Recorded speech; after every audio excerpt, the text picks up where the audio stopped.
সকালে রোদ উঠেছে, চারপাশ পাখির ডাক, মানুষের হাঁটা চলার শব্দ। রাসেল ধীরে ধীরে চোখ খুলে উঠে বসল।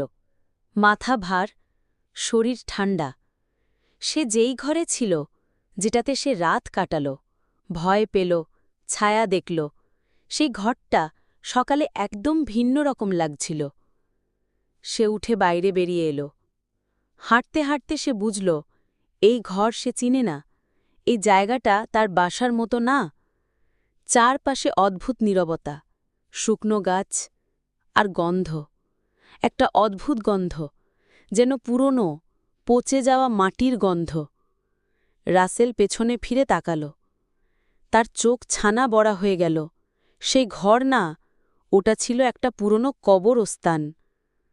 ভাঙা ভাঙা কিছু কবর, উপড়ে পড়া কবরের ফলক, আর মাঝখানে ছিল একটা ঢিবি। সেখানেই সে সারা রাত ছিল, সারা রাত বসেছিল, ঘুমিয়েছিল। তার পায়ের নিচে তখনও মাটির ধুলো লেগে। একটা কবরের ফলকে হাত দিয়ে ছুঁয়ে দেখল।